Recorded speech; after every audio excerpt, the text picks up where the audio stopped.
ከጊዜ ወደ ጊዜ በጣም ቁጡ ሆኛለሁ። በትንሽ ነገር ነው ማዝነው። ትንሽ ነገር ያበሳጨኛል። አንዳንዴ ደግሞ በጣም ፓወርለስ ሆናለሁ። በቃ ጉልበቴንም አቅሜንም በሙሉ አጣዋለሁ። ይሄ ነገር ድሮ እኔ ጋር አልነበረም። ከጊዜ ወደ ጊዜ ያመጣሁት። ከዚህ የተነሳ በፍርሃት ተጠምጃለሁ። ውስጤ ሰላም የለውም። ኮንፊደንስ የሚባል ነገር አጥቻለሁ የምትሉ ሰዎች ካላችሁ ዛሬ አዲስ ቃል ላስተዋውቃችሁ ነው። ስቶኪንግ ይባላል። ስቶኪንግ ማለት ምን ማለት ነው? ያለ ልክ አደልት የሆነን ሰው በመከታተል የውስጥ ስሜት ረብሻ መፍጠር ማለት ነው። ወይም ደግሞ ለአቅመ አዳም ወይም ለአቅመ ሔዋን የደረሰችን ሴት ወይም ወንድ ከልክ በላይ ህይወታቸው ውስጥ እኔ ነኝ የማውቅልህ በሚል ስሜት እየገቡ ሰውን መቆጣጠር በመሞከር ያንን ሰው ህይወቱን እንዲጨነቅ ማድረግ፣ የተረበሸ ህይወት እንዲኖር ማድረግ፣ እናንተን ሲመለከቱ ጊዜ ካሁን እንዲያረገችኝ ካሁን እንዲህ ሊያረገኝ ነው እያሉ እየተሳቀቁ እንዲኖሩ ማድረግ ነው ስቶኪንግ ማድረግ። ስቶክ የሚያደርጉ ሰዎች ዋነኛው ዓላማቸው እናንተን ኮንትሮል ማድረግ ነው። እናንተን ኮንትሮል ለማድረግ ደግሞ የሚጠቀሙት ቴክኒክ ማይንድ ጌም ነው። ይመጡና እንዴ ይህን ሁሉ ነገር አድርጌልህ፣ ይህ ሁሉ የለፋሁት ላንቺ ለዚህ ነበር ይሏቸዋል። አንዳንድ ጊዜ ወላጆችም ሳናስበው ልጆች ላይ እንደዚህ እናደርጋለን፣ በእውቀትም ባይሆን።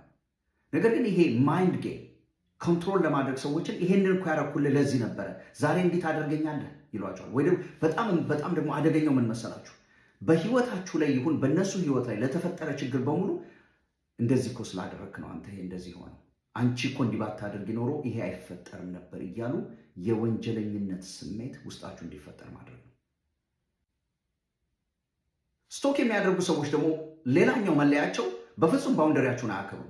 አትግባብኝ፣ በቃ በእኔ ህይወት አትግባ፣ ይሄ የኔ ህይወት ነው፣ እኔ ራሴ የፈለኩትን ነገር አድርጋለሁ፣ በራሴ በወሰንኩት መንገድ እሄዳለሁ እንኳን ብትሏቸው ያንን ባውንደሪ እኔ እኮ ለአንተ ስለማስብ ነው፣ እንዴት እላለህ፣ እንዴት እንደዚህ በግድ ህይወታችሁ ውስጥ ይገቡባቸዋል። ቆሙ፣ በቃ አልፈልግም እያላችሁ። አንዳንዴ እኮ ህግ ያስፈልጋል የምለው እኮ ለዚህ ነው።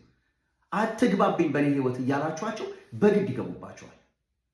ነገር ግን ፐርዚስት አድርጋችሁ ያንን ነገር ከቀጠላችሁ ይሄ ሰውዬ ጭንቅላቱ ሳይታመም አይቀርም፣ ይህን ሰውዬ ወደ ህክምና እንውሰደው፣ እንደቺ ሴት ግን የሆነ ዲፕሬሽን ውስጥ ሳትገባ አትቀርም፣ ስትረስ ሳይዛት አይቀርም፣ እንደዚህ ጭንቅላቷ እንደዚህ ስለሆነ ነው ብለው ያልሆናችሁትን ያልታመማችሁትን ህመም እናንተ ላይ ያመጡባቸዋል። ጀስት ቢኮዝ ባውንደሪያችሁን ለማክበር ስለተነሳችሁ። ሁልጊዜ ወደ እናንተ ሲመጡ እኔ እኮ ለአንተ ስለማስብልህ ነው፣ ሚስት ልምረጥልህ፣ ባል ልምረጥልሽ፣ ምን አይነት ስራ መስራት እንዳለብሽ ልምረጥልሽ፣ ምን ማድረግ እንዳለብህ ልምረጥልህ እያሉ በግድ ባውንደሪያችሁን እየገፉ ይመጣሉ። ይሄ ምንድን ነው?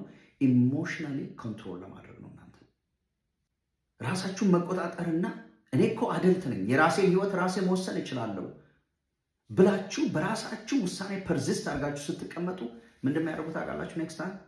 ኔክስት ታይም ሶሻል ሚዲያችሁን መቆጣጠር ይጀምራሉ።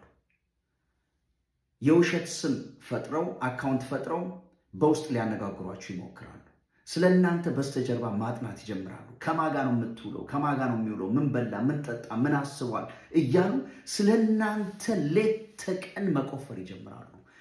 መከላከያው መንገድ ምንድን ነው ካላችሁ፣ የመጀመሪያው ነገር ኪፕ ዩር ሲክሬት ፎር ዩርሰልፍ።